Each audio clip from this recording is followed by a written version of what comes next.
오늘은 개혁주의와 세대주의로 본 요한계시록 강해 40번째 말씀을 증거하겠습니다. 오늘은 14만 4천은 누구인가? 라고 하는 주제로 말씀을 드리겠습니다. 요한계시록 7장 1절에서 8절 말씀까지 제가 읽겠습니다. 이 일 후에 내가 네 천사가 땅 네 모퉁이에 선 것을 보니 땅의 사방의 바람을 붙잡아 바람으로 하여금 땅에나 바다에나 각종 나무에 불지 못하게 하더라. 바람을 막 붙들고 있는 것입니다. 바람의 힘이 얼마나 강한지 아시죠? 바람을 지금 천사들이 네 군 동서남북에서 붙들고 있습니다.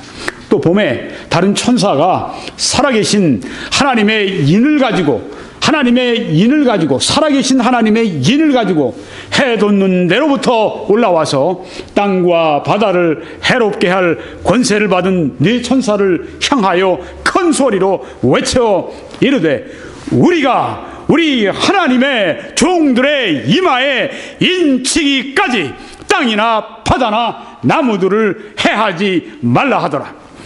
내가 인침을 받은 자의 수를 들으니 이스라엘 자손의 각 지파 중에서 인침을 받은 자들이 14만 4천이니 유다 지파 중에 인침을 받은 자가 1만 2천이요 루벤 지파 중에 1만 2천이요 갓 지파 중에 1만 2천이요 아셀 지파 중에 1만 2천이요 납달리 지파 중에 1만 2천이요 므낫세 지파 중에 1만 2천이요 시몬 지파 중에 1만 2천이요 레위 지파 중에 1만 2천이요 이사갈 지파 중에 1만 2천이요 스불론 지파 중에 1만 2천이요 요셉 지파 중에 1만 2천이요 베냐민 지파 중에 인침을 받은 자가 1만 2천이라.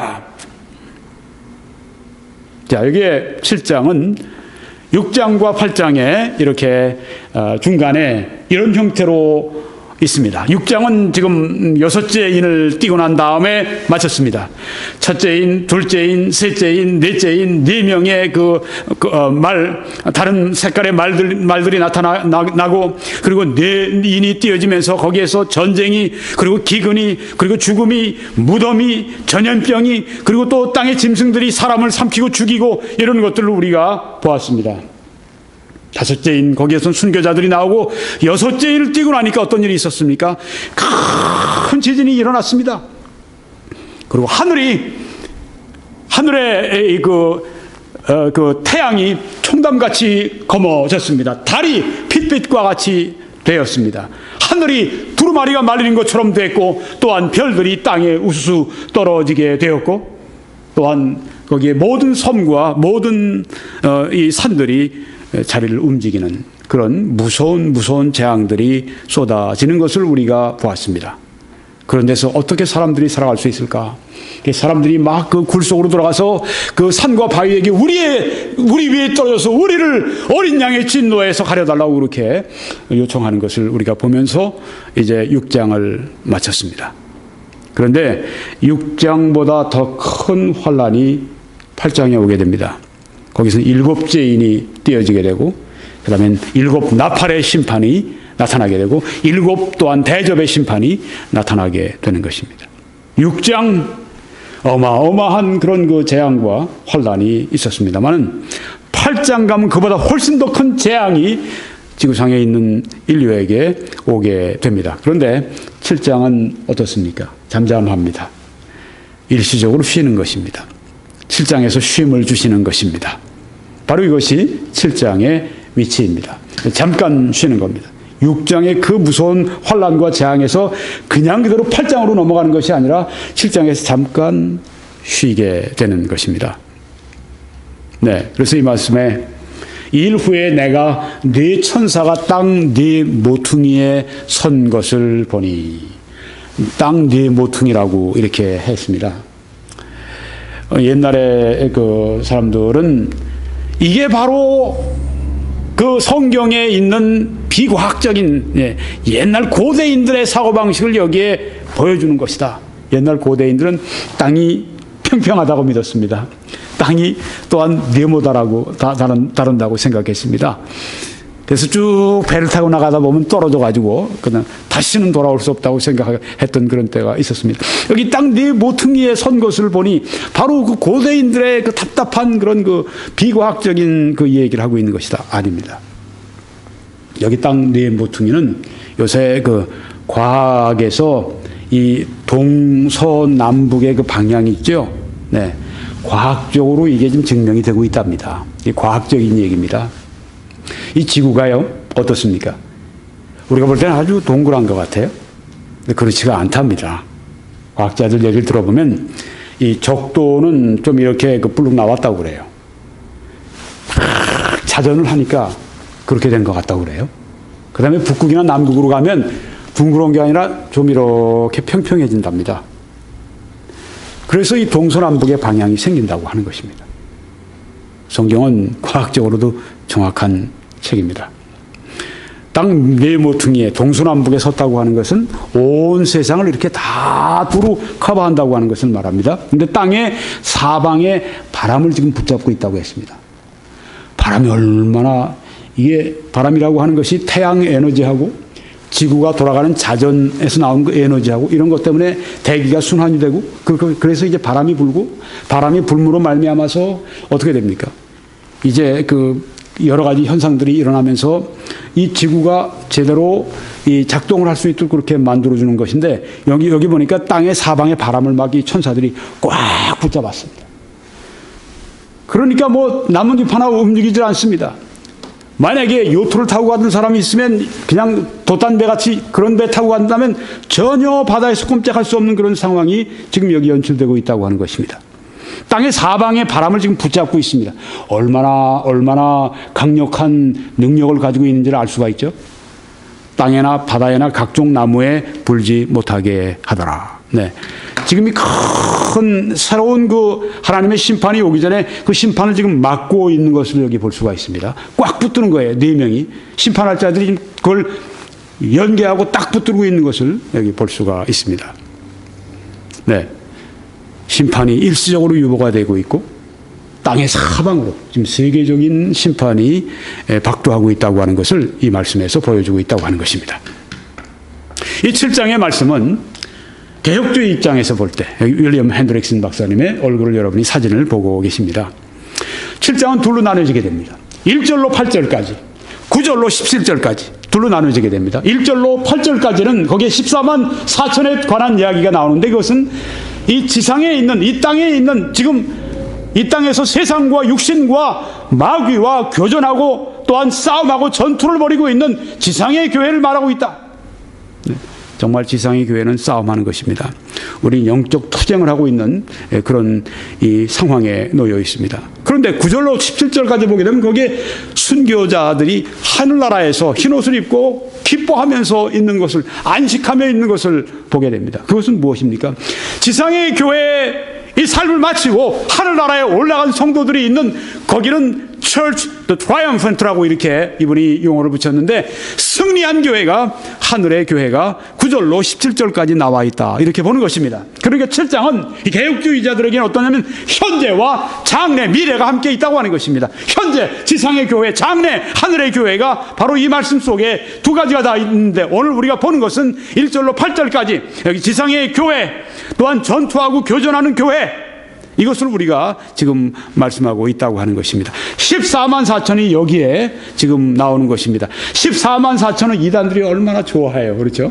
네. 그 숫자 가지고 여호와의 증인도 우리 여호와의 증인 14만 4천 명만 구원받는다, 이렇게 얘기하고, 여기도 우리 한국 사람들도 얼마나 이용을 잘합니까? 신천지 같은 데서 우리 14만 4천 신천지인이 그러면서 지금 하지 않습니까? 벌써 다 모였다고 하는데 또 많이 모이고 나니까 이제는 또 꾀를 내는 거죠. 14만 4천도 추려야 된다. 네. 이 말은 뭐냐 하면 속임수와 교리 사기는 계속된다, 그런 얘기입니다. 네. 또 봄에 다른 천사가 살아계신 하나님의 인을 가지고 왔다고 했습니다. 살아계신 하나님, 죽어있는 목석에 그 신앙을 가지고 그것을 믿는 바로 그런 종류의 신이 아니라 살아계신 그 하나님, 여기에 지금 강조해서 말씀하고 있습니다. 우리가 믿는 하나님은 어떤 하나님인가? 살아계신 하나님, 지금도 살아계신 하나님이라고 하는 것입니다. 그 살아계신 하나님의 인을 가지고 왔다고 하는 것입니다. 하나님의 인을, 하나님의 도장을 가지고 지금 다른 천사가 와서 지금 해 돋는 데로부터 올라왔다고 했는데, 해 돋는 데는 여기 동쪽입니다. 그렇죠? 네. 그러니까 여기 지금 반모섬에 있는 요한에게는 동쪽이면 예루살렘이고 거기는 이스라엘입니다. 네. 바로 거기에로부터, 동쪽으로부터 이 천사가 하나님의 일을 가지고 지금 올라와서 말하기를, 땅과 바다를 해롭게 할 권세를 받은 네 천사. 이 네 천사가 아까 우리가 봤을 때 동서남북에서 사방에서 지금 바람을 꽉 잡고 지금 바람이 불지 못하도록 지금 하고 있습니다. 바람이 불기 시작하면 그 다음엔 심판하는 것인데, 이 네 천사가 심판하기 전에 지금 꽉 잡고 있는 이유를 여기 지금 우리에게 보여주고 있는 것입니다.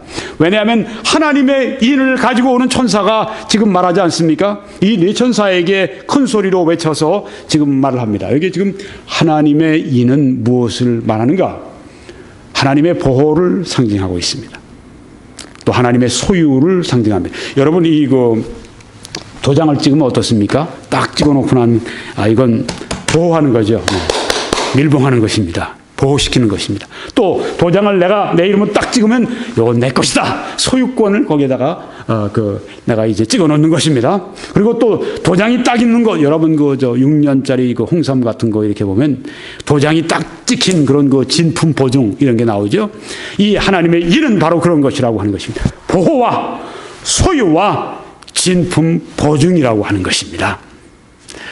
그래서요, 성도는 삼중인을 받습니다.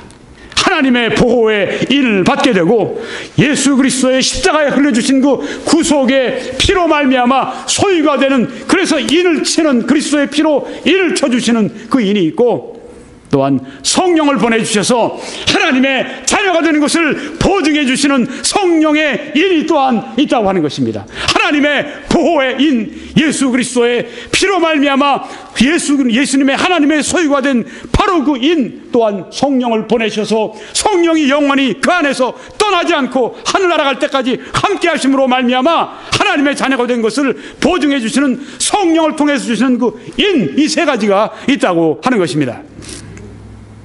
내가 인침을 받은 자의 수를 들으니 이스라엘 자손의 각 지파 중에서 했습니다. 이스라엘 자손의 각 지파하면 몇 지파입니까?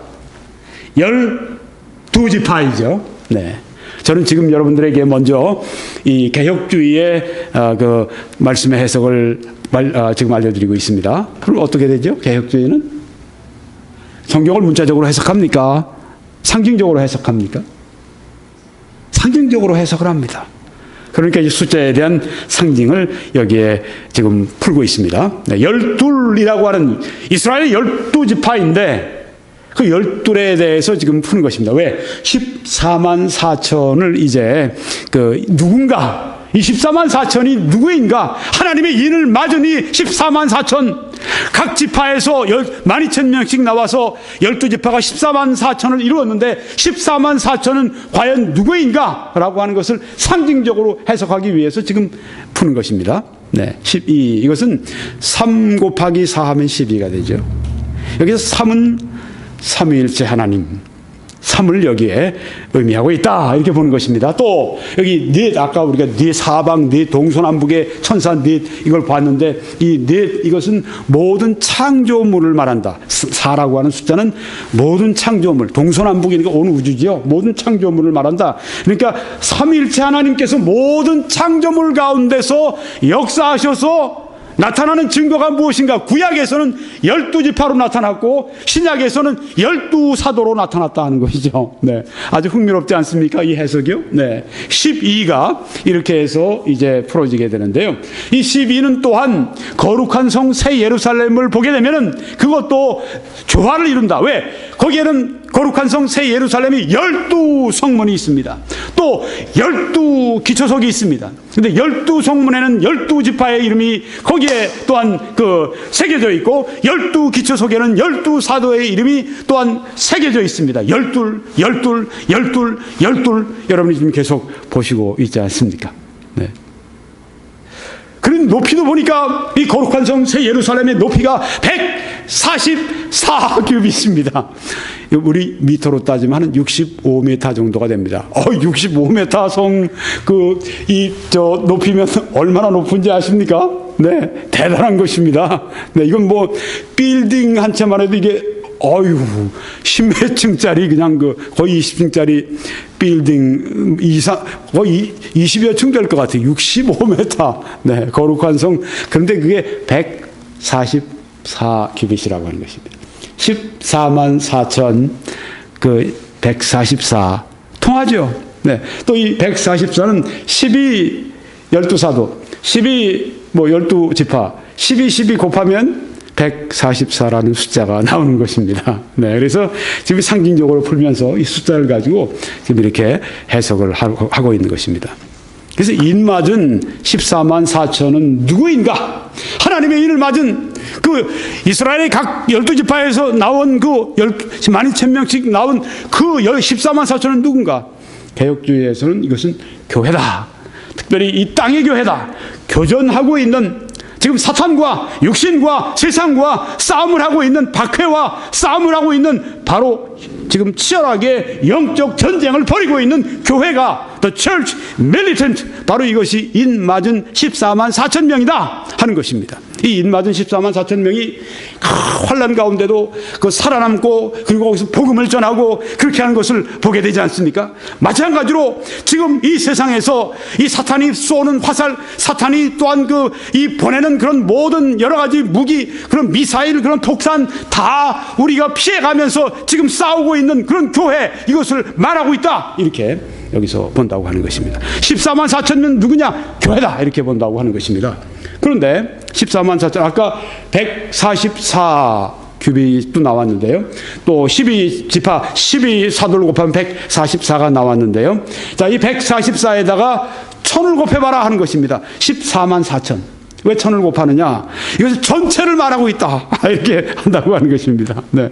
교전 중인 교회인데, 이 땅의 교회인데, 지상의 교회인데, 144가 아니라 14만 4천인 것은 1000 해서 전체를 말하고 있다. 그러니까 14만 4천은 누군가? 그것은 이 땅에 있는 모든 성도들, 모든 교회 전체를 말하고 있다. 이렇게 지금 이 개혁주의에서 본다고 하는 것입니다. 이 14만 4천이 뭔가? 네. 하는 것을 여러분이 아실 수가 있습니다. 네. 이단들은 우리 식구들만, 이단 식구들 우리들만 구원받는 우리들 14만 4천 여기 말씀한다. 아니라고 하는 것이죠. 네. 그런데 이제 우리 세대주의의 해석을 말씀을 드리면 7장에 이것은 어떤 때인가? 네. 우리 개혁주의에서는 현재와 장래입니다. 즉 현재 이 지상의 교회와 장래 천국에 있는 교회를 말합니다. 그런데 7장은 세대주의에 있어서는 환난 시기입니다. 7년 환난 시기입니다. 첫 번째 1절에서 8절까지 거기는 14만 4천은 다른 사람들이 아니라 바로 그 이스라엘의 지파, 유대 지파에서 나온 사람들이니까 유대인들이다. 그런데 그들은 전도자들이다. 아주 능력 있는 전도자들이다. 이렇게 보는 것이 이 세대주의자들 가운데에서도 지금 이 존 메가더 박사 같은 분이 그렇게 보고 있습니다. 여러분 여기 이 유대인들이라고 하는 것, 14만 4천 명이 이스라엘 사람들 유대인들이라고 하는 것, 환난기에 있는 구원받은 유대인들이라고 하는 것, 하나님이 인을 맞았다고 하는 게 하나님의 소유라고 하는 것인데, 하나님의 보호를 받고 있다고 하는 것인데, 바로 그것은 구원받은 유대인들을 말하는 것이죠. 근데 유대인들 가운데도 전도자들이다 이렇게 생각을 하는 사람들이 있고요.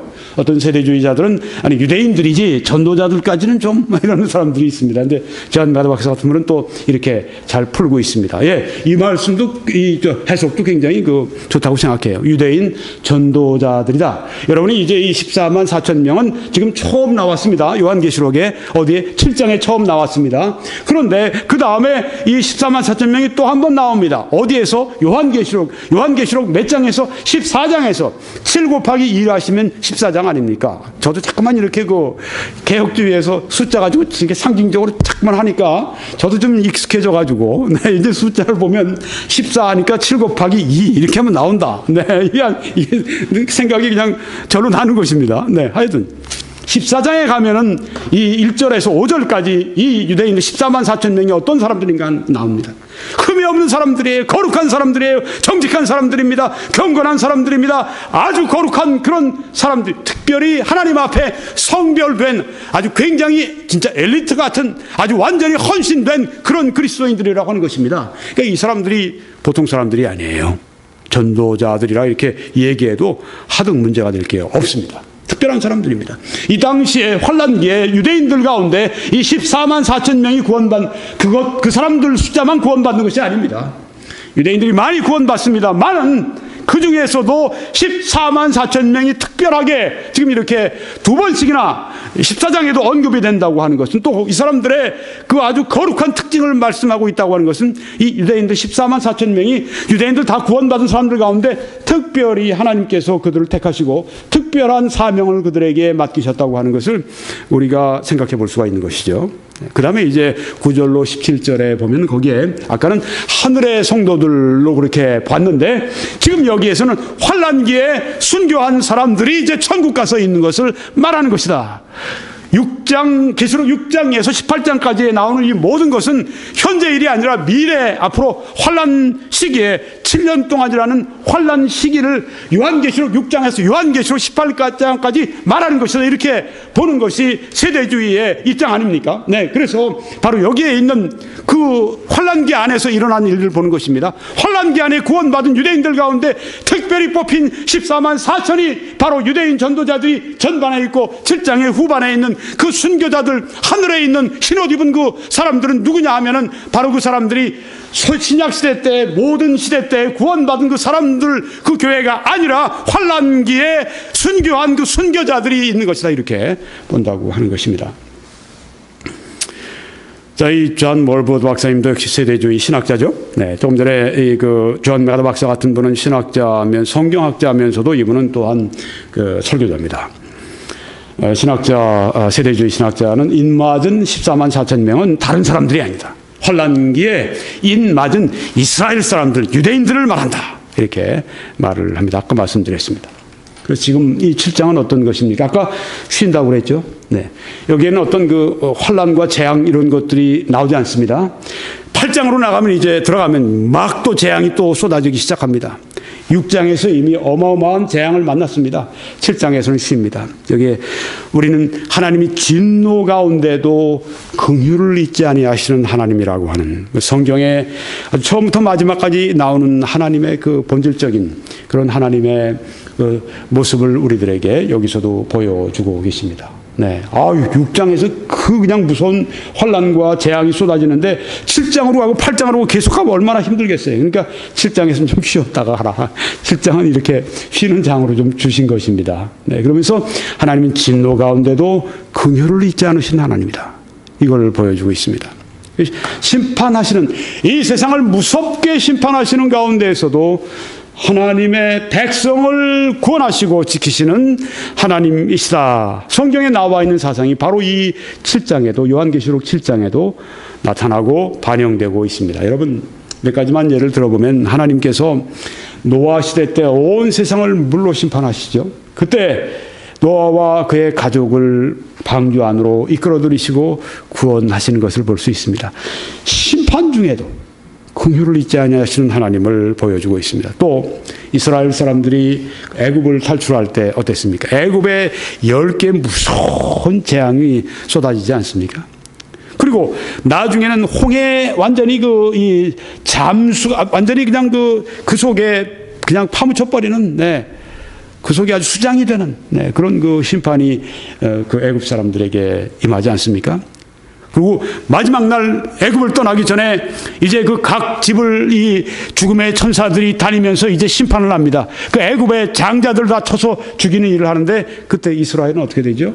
어린 양의 피를 흘려서 이 그 문 좌우 설주에 이렇게 그 바릅니다. 네, 문 들어갈 때 그 위에 이렇게 그 있지 않습니까?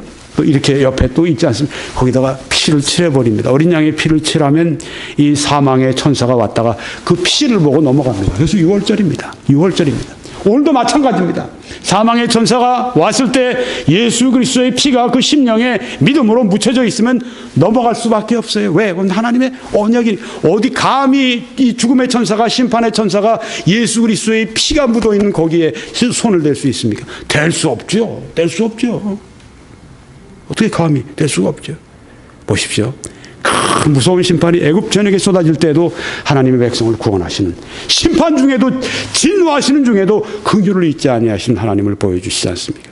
또 우리가 여리고성이 멸망할 때, 여리고성이 형편없이 멸망하지 않았으니까 완전히 주저앉고, 성이 주저앉고 다 몰살당하고, 그런데 그 중에 기생 라합과 그 가족들은 이스라엘을 돕고 하나님을 또한 경외한 그 신앙 때문에 저들이 구출을 받지 않습니까? 붉은 밧줄을 내리게 되고, 그래서 그걸 보고 이스라엘 군인들이 거기는 치지 않고, 그런 여리고를 심판하시는 가운데서도 하나님을 경외하는 하나님의 백성을 보호하시는 하나님의 긍휼을 거기서 우리가 보았습니다. 성경에 보면 시편 34편에 의인이, 성도가 부르짖음에, 하나님께 부르짖음에 여호와께서 들으시고 그들의 모든 환난에서 건지셨도다. 여러분, 이 의인이, 여러분 이 성도가, 믿는 사람들이 어렵고 환난 가운데, 여러 가지 환난 가운데 있으면서도 하나님 앞에 부르짖는 그것을 못하는 것처럼 답답하고 그것처럼 정말 어리석은 일이 없습니다. 여기 성경에 보니까 여호와께서 왜 들으셨습니까? 의인이 부르짖음에 들으셨다고 했습니다. 우리가 하나님께 부르짖으면 하나님께서 내가 여기 있다고 나타나시고 말씀해 주시는 것입니다. 왜 우리가 부르짖지 않습니까? 너희가 내게 부르짖으라. 그리하면 내가 응답하고 네가 알지 못하는 크고 비밀한 일을 내가 네게 보이겠다고 말씀하지 않습니까? 부르짖어야 합니다. 물론 우리가 목소리를 꼭 크게 내서 부르짖고 뭐 그럴 때도 있겠죠. 네. 그렇지만 여기 우리 마음속에서 막 아주 부르짖는, 네. 무디가 하나님 앞에 능력을 받기 위해 기도할 때 큰 능력을 받기 전에 그랬다고 그러죠. 나는 하나님 앞에 그냥 기도한 게 아니다. 난 하나님 앞에 울부짖었어. 네, 그냥 하나님 앞에 능력 달라고 막 울부짖고 부르짖음에 여호와께서 들으시고 그들의 모든 환난에서 건지셨다고 말씀을 했습니다. 부르짖어야 합니다. 하나님 우리가 부르짖기를 원하십니다. 그래서 때로 환난도 주십니다.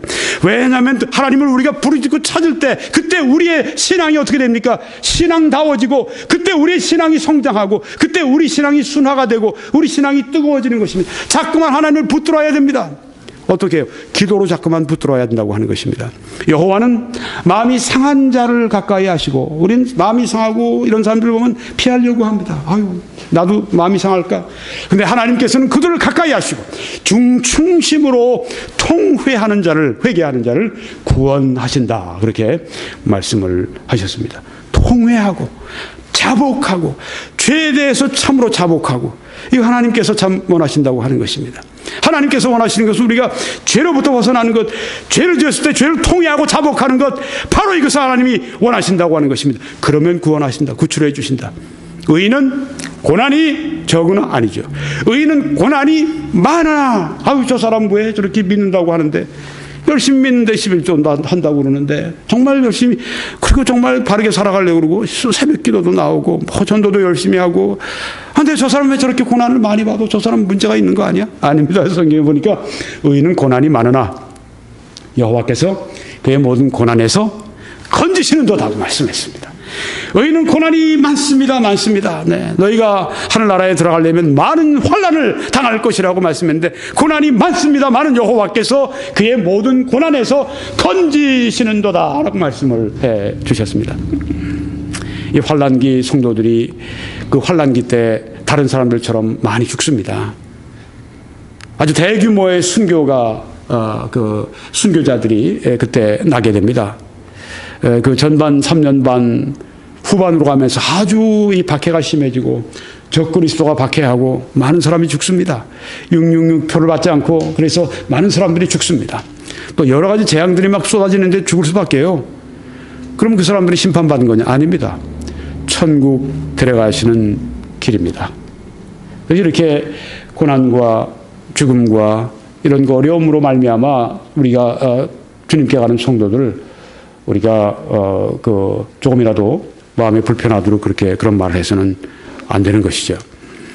환란기는 이스라엘이 또 구원을 받는 때입니다. 전례 없는 구원의 때입니다.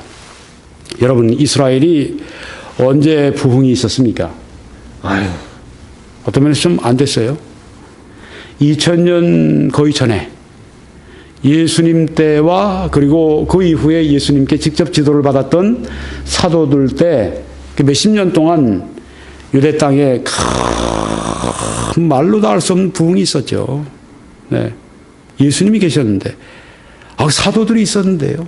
말로도 알 수 없는 부흥이 그 땅에 있었습니다만은 로마가 AD 70년에 예루살렘을 에워싸고 100만 명을 다 죽여버리고 나고 그 다음에 다 학살하고 다 다른 땅으로 보내고 이런 때 유대교도 박살나고 또 기독교도 부흥의 세력이 그때 엄청 꺾였습니다. 그때 마침 이방 로마 제국 다른 지역에서 사도 바울이 복음 전하고 그렇게 함으로 이방인들이 많이 구원받고 그렇게 그 교회가 또 그렇게 그쪽 지역에서 막 흥왕했습니다.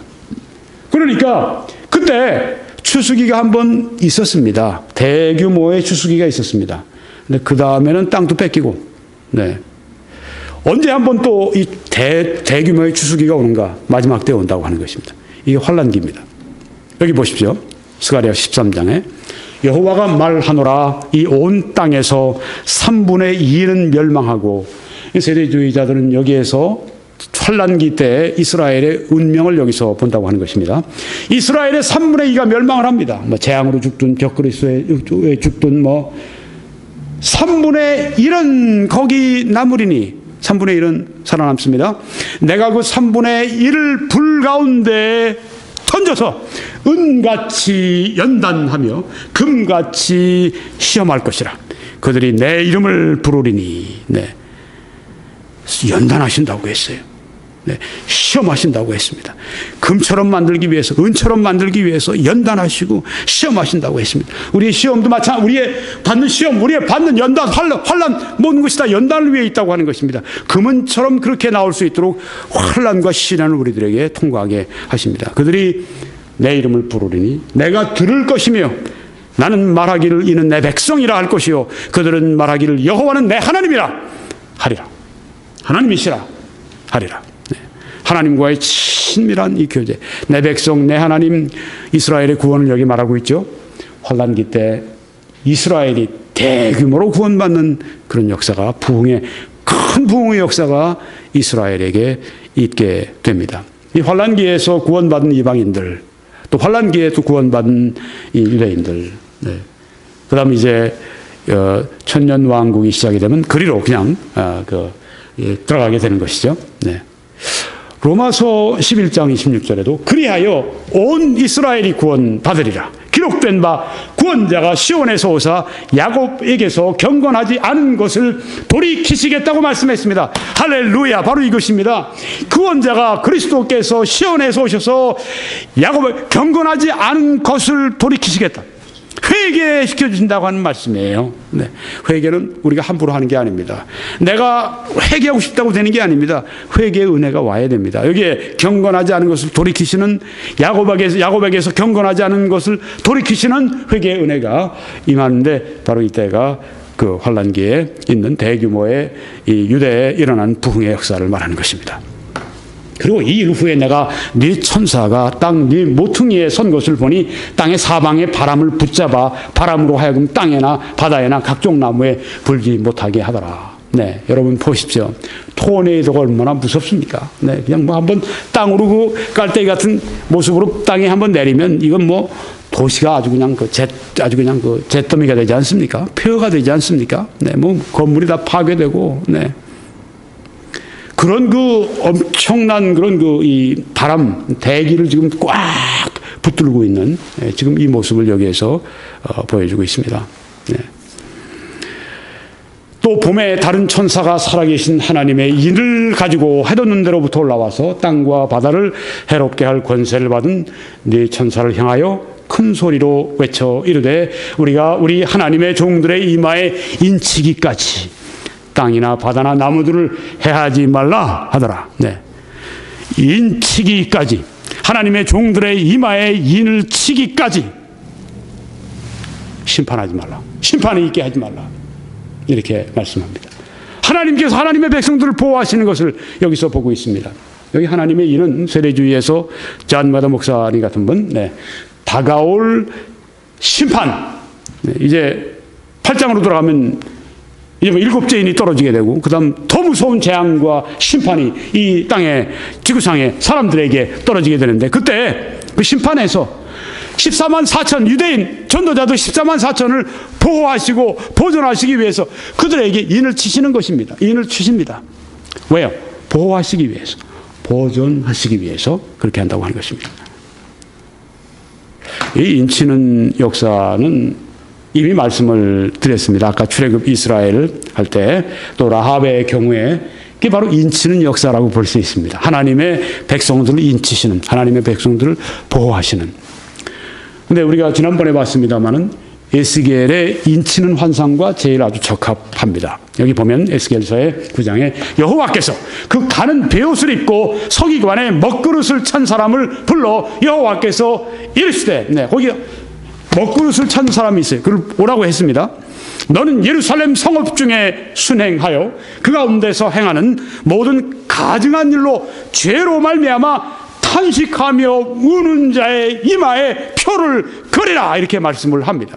그 이마에 조금 전에 14만 4천에게 인을 찍지 않습니까? 하나님의 인을 가져와서 내가 하나님의 이 백성들에게 인을 치기 전까지 심판하지 말라. 여기에 지금 이마에 표를 그리라. 이 사람들은 앞으로 느부갓네살이 와서 이제 예루살렘을 그때 파괴할 때, 그때 이 사람들은 죽지 않습니다. 하나님의 종 유대인 14만 4천은 아까 말씀드린 것처럼 거룩한 하나님의 일꾼들이었습니다. 그런 능력이 있는 일꾼들이었습니다. 거의 마치 갑니다. 인 맞은 14만 4천은 누구인가? 유대인 전도자들이라고 이렇게 보는 시대주의자가 있고, 또 여기에 존 월버 박사 같은 분은 환란기에 인 맞은 이스라엘 사람들이다, 이렇게 그냥 봅니다. 이스라엘 사람들은 똑같아요. 왜 그러면 여기에 14만 4천이 아까 개혁주의에서 말한 것처럼 이 지상의 교회, 교전하는 교회, 왜 이 지상의 교회가 아니라 이 14만 4천 명은 이스라엘이 돼야 하는가? 왜 교회가 될 수 없고 이스라엘이어야만 하는가? 이렇게 근거가 있다고 하는 것입니다. 왜? 여기에 보니까 특정한 지파를, 스불론 지파라, 므낫세 지파라, 이런 지파가 나오지 않습니까? 특정한 지파를, 레위 지파라, 루벤 지파라, 요셉 지파라, 이런 지파가 나온다고 하는 것입니다. 특정한 지파가 나오는 걸 보니까 이건 교회가 아니라 이것은 이스라엘을 말하고 있다, 하는 것입니다. 또 특정한 수가 있다 하는 것이죠. 12,000, 12,000, 12,000, 12,000, 12,000 이렇게 특정한 수를 거기에 말하고 있다. 여기에서 이것을 문자적으로 풀지 말아야 할, 해석하지 말아야 할 그런 성경 해석에 특별한 그런 이유가 전혀 없다. 문자적으로 봐야 한다, 이렇게 보는 것입니다. 또 성경에서는 12지파는 항상 이스라엘로 쓰였다. 어떤 그 성경학자는, 주석가는 그렇게 얘기를 합니다. 항상 이 이스라엘의 12지파가 성경에는 이스라엘 유다로 쓰여졌을 뿐 아니라 초기 기독교의 역사 가운데 160년, 주후 160년 때까지 단 한 번도 12지파를 이스라엘 외에 다른 곳으로 쓴 적이 없다. 연구한 사람이 그런 얘기를 했습니다. 성경에 12지파는 항상 이스라엘이다. 또 예수님 그 당시 초대교회 때 주님 가시고 또한 사도들 가고 그 다음에 이제 그 시대 160년까지 단 한 번도 12지파는 이스라엘 외 다른 곳으로, 교회나 이런 곳으로 쓰여진 적이 없다. 교회, 14만 4천은 교회가 아니라 이스라엘을 말한다, 이렇게 세례주의는 말한다고 하는 것입니다. 이제 그 개혁주의자 가운데 윌리엄 핸드릭슨 박사님 같은 분은 그렇게 얘기합니다. 우리가 그 성경에 보게 되면 그 이스라엘 왕국이 이제 갈리잖아요. 북쪽에 10지파가 이제 이스라엘 왕국을 이루었고, 남쪽의 두 지파가 이제 유다 왕국을 이루었습니다. 솔로몬 이후에 이제 갈라진 것입니다. 그런데 어떻게 됩니까? 722년, 주전 722년에 아스리아가 와서 이 10지파를 다 이제 심판하고 10지파를 다 이제 끌고 가고 10지파를 다 끝장냅니다. 그래서 우리는 이제 많은 사람들이 10지파는 끝장났다. 이스라엘 10지파는 없어졌다. 로스트, 사라졌다. 없어졌다. 그들은 끝장났다. 그렇게 이야기를 합니다. 굉장히 성경을 많이 아시는 핸드릭슨 박사님 같은 분도 그런 말씀합니다. 그래서 여기 10지파는 사라졌다. 그때 아시리아에서 사라졌는데 어떻게 여기에 지금 12지파가 12지파가 이스라엘이 될 수 있냐. 사라졌는데 이렇게 얘기를 하시는데 우리가 성경을 자세히 보면 그렇지 않습니다. 왜냐하면 역대하 30장과 34장을 보게 되면 이스라엘의 그 10지파에 남은 사람들, 그 사람들이 남쪽으로 내려와 가지고 밑에 있는 남쪽 왕국에 있던 유다 사람들과 거기서 이제 결혼도 하고 거기서 살게 됩니다. 12지파가 사라졌느냐? 아니라고 하는 것입니다. 세대주의자들은 이스라엘 12지파는 보존되어 있다. 그리고 지금 다른 나라 땅에 있는 그 이스라엘 12지파도 여러분 그런 얘기를 합니다. 개혁주의에서는. 아니, 로마가 와서 70년에 예루살렘을 멸망시킬 때 그때 유대의 모든 지파들의 모든 기록들이 다 없어졌는데 12지파를 어떻게 우리가 지금 구별하느냐? 세대주의는 얘기하는 게 우리는 못하지만 하나님은 알고 계시다. 이렇게 답을 한다고 하는 것입니다. 12지파는 보존되어 있다. 하나님은 아신다. 그런 것입니다. 근데 12지파가 있는 가운데서 오늘 우리가 그 12지파 12,000명씩 나와서 14만 4천을 이루는데 거기에 그 12지파는 문제가 하나 있어요. 무슨 문제입니까? 단지파가 빠졌습니다. 단지파가 빠졌습니다. 왜 단지파가 빠졌는가? 우상숭배 때문입니다. 그렇게 본다고 하는 것이죠. 우상숭배를 합니다. 단지파가. 아주 심했습니다. 이스라엘 지파 가운데 이스라엘이 다 우상숭배했지만 그중에 단지파가 제일 먼저 그리고 가장 우상숭배가 심했기 때문에 여기서 뺐다. 그런데도 천년 왕국 때는 단지파가 이제 땅을 저들이 배분받는 것을 볼 수 있다. 천년 왕국의 축복에는 참여한다 그렇지만 여기에 하나님을 위해서 특별하게 거룩하게 하나님이 성결해 놓으시는 이 14만 4천 여기에는 단지파는 뺐다. 왜? 우상숭배 때문이었다는 것이죠. 이스라엘의 지파에 관해서 성경에 29번이 언급되어 있다 이렇게 어떤 그 신학자가 말을 합니다. 성경에 이스라엘 지파 29번이 언급이 되어 있는데 그때 12지파 이상으로 언급되는 법이 없었다. 네. 이스라엘 지파하면 어떻게 됩니까? 13지파, 14지파 이런 건 없다고 하는 것이죠. 12지파 그 이상은 없다고 하는 것입니다. 그럼 여기서 목사님 문제가 생겼습니다. 왜? 12지파 가운데 단지파가 빠지지 않았습니까? 단지파가 빠졌는데 누가 대신 들어왔냐면 요셉의 아들 가운데 므낫세가 여기 들어왔습니다. 그래서 12지파가 딱 채워진 것입니다. 원래는요. 요셉의 아들 둘이 있었는데 에브라임과 므낫세가 있었는데 므낫세는 여기에 지금 그 14만 4천에 그 12지파 중에 한 지파로 등재가 됐습니다. 왜요? 신실한 아들이었거든요. 그런데 요셉의 같은 아들이지만 에브라임은 제외가 됐습니다. 왜요? 그는 우상 숭배를 하던 사람이었기 때문입니다. 아주 신실한 14만 4천 하나님 앞에 거룩하고 경건하고 흠이 없는 바로 이 사람들 14만 4천을 하나님께서 세우시는데 그때 바로 여기에 단 우상숭배자 또한 에브라임 우상숭배자 빼버리고 거기에 단 대신에 므낫세를 에브라임이 아니라 므낫세를 넣으신 것을 우리가 볼 수 있다고 하는 것입니다. 이스라엘의 장래는 어떻게 될까요? 사도 바울은 이미 2000년 전에 계시를 받고 로마서 9장 10장 11장에서 이스라엘의 장래에 대해서 말씀합니다. 하나님이 이스라엘을 버리셨느냐? 버리신 것 같아요. 지금 아니라고 하는 것이죠.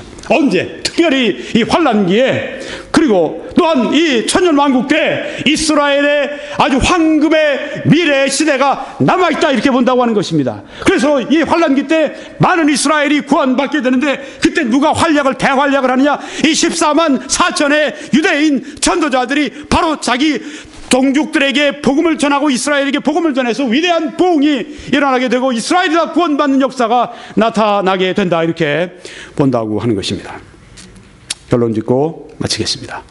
14만 4천은 누구인가? 오늘 우리가 말씀을 나눴습니다. 근데 이게 어디 나오는 것입니까? 7장에 나왔습니다. 7장은 6장의 6제인 그 무서운 재앙이 끝나고 이제 8장의 7제인 더 무서운 재앙이 오기 바로 중간에 있어서 잠깐 쉬어주는 곳입니다. 7장은 쉼터인 것입니다. 자, 그래서 우리가 이 7장에 들어가 보니까 개혁주의에서는 이 7장은 둘로 무리가 나누는데, 첫째 1절에서 8절까지는 현재 지상의 교회, 교전하는 교회, 이 사탄과 싸우는, 죄와 싸우는, 세상과 싸우는 지상의 교회를 말하고 있다. 그리고 두 번째 9절에서 17절까지는 하늘의 교회, 이제 구원받고 이제 하늘 날아간 바로 그 하늘에 있는 성도들의, 하늘에 있는 The Church Triumphant, 승리한 교회를 거기에서 말하고 있다. 7장은 그래서 둘로 나누는데, 그것은 이 땅의 교회와 하늘의 교회 두 부류로 나누게 된다. 현재와 장래라고 하는 것이죠.